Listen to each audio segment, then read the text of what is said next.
Assalamu alaikum warahmatullahi yan uwa, barkamu da sake saduwa da ku a yau a wani sabon bidiyo. A bidiyon mu ne zan mana bayani ne akan hanyoyi guda biyu ko kuma mafiya hadarin hanyoyi guda biyu da ake amfani da su wajen yi mana hacking din kowane kala account a social media. Misali Instagram, WhatsApp, Facebook, Gmail da sauran ko ina da ku sani. Hanya ta farko hanya ce da wasu sukan iya sha a cikin ta, wasu kuma ba dole su sha ba. Amma hanya ta biyu hanya ce mai matukar hadari wanda ba kowa ko kuma in ce kaso 90 cikin 100 a cikin mu ta wannan hanyar ake musu hacking. Da haka ba ta da bata lokaci ba dan mu je nuna muku wayannan hanyoyin guda biyu da kuma yadda ake kare kai. Mu je mu fara bidiyon.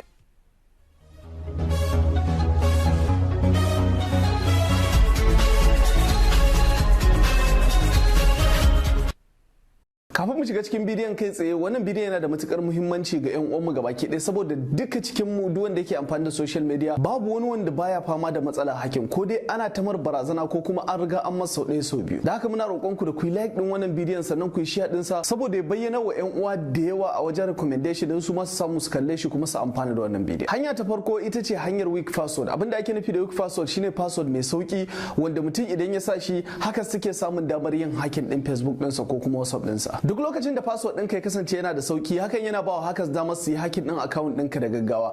Da haka akwai buƙatar mutum ya mallaki password mai ƙarfi. Abin da ake nufi da password mai ƙarfi, password da yake ba wai yawa ba ko kuma lambobi ko waye. Da yawa daga cikin mu ba su san password mai ƙarfi ba. Da haka akwai website ɗin da zaka je ka sa password ɗinka. Yanzu misali password ɗinka na Facebook zaka je ka sa shi a wannan website ɗin. Kai tsaye wannan website ɗin zai ma bayani ya ce ma password ɗinka yana da ƙarfin da sai haka yayi awa ɗaya zai iya hacking ɗinsa ko awa biyu ko waye. Da haka ba ta ɓata lokaci ba, mu je mu ga yadda ake amfani da wannan website. Da haka kamar yadda kuke gani akwai wannan website din, duk wanda ya shige shi zai gwada password ɗinsa a ciki. Yanda za ku samu link din wannan password din, da fara kai tsaye idan kuna kallon wannan bidiyon kamar haka, za ku zo kai tsaye ku danna wannan kan sunan nan kamar yadda kuke gani ko kan wannan aran haka, kawai ku dan danna shi, kuna danna shi zai bude, za ku ga link din ya bayyana wannan link din, kawai sai ku danna shi, ko kuma kai tsaye mutum ya zo daidai nan gun comment ya danna comment haka, a nan zai ga link na ya bayyana, kawai sai ku danna link din haka. Bayan kun danna zai tambaye ku wace opera, kawai sai mutum ya zo ya zaɓi opera da yake so. Ni bari in danna Google Chrome. Bayan kun danna zai kawo muku feji kamar haka, za ku karanta ƙarin bayani akan website din da waye. Da ƙarshe a nan wajen za ku ga an rubuta downloading ko kuma an rubuta danna nan. To kawai kai tsaye sai ku danna. Bayan kun danna kai tsaye zai kawo ku wannan fejin kamar haka. To kawai kuna zuwa za ku ga gun da aka rubuta enter password. Idan wayarka da Faransanci ce zai faɗa ma da Faransanci ko kuma da Larabci, ya danganta. To kawai sai mutum ya zo ya sa password ɗinsa. Misali yanzu kamar ƴan uwanmu da suke sa kawai lambar wayar su, yanzu bari ku ga da zan zo in sa lamba 1 2 3 4 5 6 7 8 misali, za ku ga ya ce a sakonni bai ma kai sakan ɗaya ba, a sakanni kawai haka zai iya hacking din password ɗina. Amma da zan zo kai tsaye dan ƙara harafi, kun ga ya ce 42 minutes ko awa ɗaya bai kai ba, da zan ƙara wani harafin zai ce one day, kwana ɗaya kenan.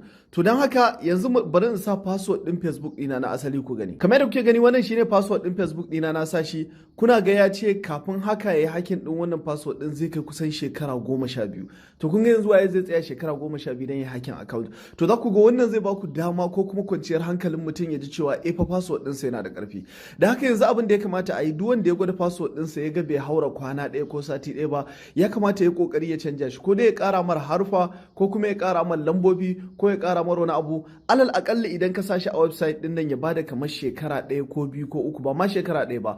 Idan ya bada kamar daga shekara 5 abin da ya sama, to password din kai yana da matukar kyau. Amma duk password din da za ku sa irin masu sa lambobi, za ku ga a sakanni ma kawai za a iya wannan dinsa. Kamar yadda kuka gani wannan ita ce hanyar amfani da wannan website din. Da haka akwai buƙatar mutum ya tabbatar da cewa idan ya gwada ya ga password ɗinsa za a yi sauran hacking ɗinsa awa 2 awa 3, ya kamata ya kokari ya canja shi har ya zama ya kai kamar kwana 1000 ma in akwai, ko kuma kwana miliyan 1. Hakan zai taimaka sosai ta yadda password din mutum duk lokacin da kaga kwanakin sun yawa, hakan yana bada damar cewa password ɗinka yana da ƙarfi. Hanya ta biyu ita ce hanyar fake page. Abin da ake nufi da fake page shine dukkan haka suna amfani da irin fake page. Misali yanzu za su yi page in Facebook, ka gan shi kamar Facebook ko Instagram ko WhatsApp ko Gmail ko account na Netflix, kai duk wani abu da ka sani na social media, Twitter waye, za a iya haɗa page ɗinsa na ƙarya. To kai kuma za a turo ma, kai kuma kana sa password ɗinka, kai tsaye za a ɗauki password ɗinka a nuna wannan haka. Na san ba ku gane wannan bayanin ba, mu je ku ga yadda ake daga baya sai in muku bayani. Okay, yanzu kamar haka yadda kuke gani zan gwada wani abu. Misali yanzu zan shigo opera ta haka, kai tsaye misali zan zo in copy link din nan, bayan na kofa zan je WhatsApp ɗina, kai tsaye zan tura Malam Abdullahi wannan sakon yanzu haka. To bari ku ga yanzu zan shigo WhatsApp din Malam Abdullahi, zan zo in ga link an turo shi kamar haka yadda kuke gani. Bayan ya shigo kai tsaye zan danna shi haka, zai tambaye shi opera kamar yadda kuke gani. Misali yanzu mu dauka na turo man namar bayanai dai da waye, kawai zan danna haka. Okay, kamar kamar yadda kuke gani yana dannawa gashi nan ya kawo mana ya bude mar pejin Facebook kamar yadda kuke gani haka.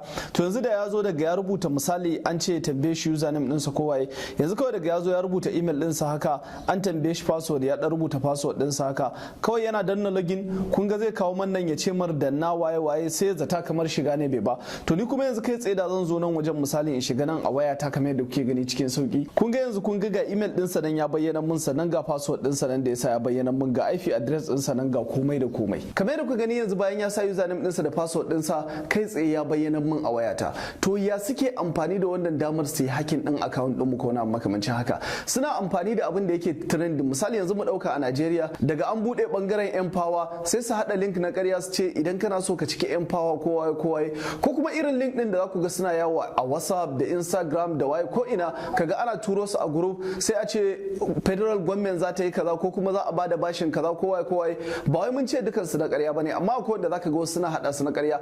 Kai kuma kana shiga sai kaga an ce kai register da Facebook ɗinka ko kai register da Instagram ɗinka ba tare da ɓata lokaci ba tare da kai wani tunani ba, zaka ga fuskar sak irin ta Facebook, tunaninka ba zai taba zuwa cewa wani ne zai yaudare ka ba. Kawai sai ka sa username ɗinka ka sa password ɗinka kana sawa kai tsaye kawai sai ka ko ya shiga ko bai shiga ko ya ce ma ba network ko waye, kai tsaye shi kuma ashe ya tafi sabar wancan. Yana ganin shi kuma zai je ya sa username da password a cikin Facebook ɗin gaske, kawai account ɗinka zai buɗe sai ya canja password shikenan ya ma hake. To da haka wayannan su ne hanyoyin guda biyu, na tabbata sun yi matukar burge ku. Da haka kafin na rufe shawarar da zan ba mu guda biyu ce, na ɗaya mutane su tabbatar da cewa sun tabbatar password ɗinsu yana da ƙarfi, na biyu kuma ba kowane link ne idan aka turo maka zaka shiga ba. Wannan shine ƙarshen bidiyon mu, anan nake cewa assalamu alaikum.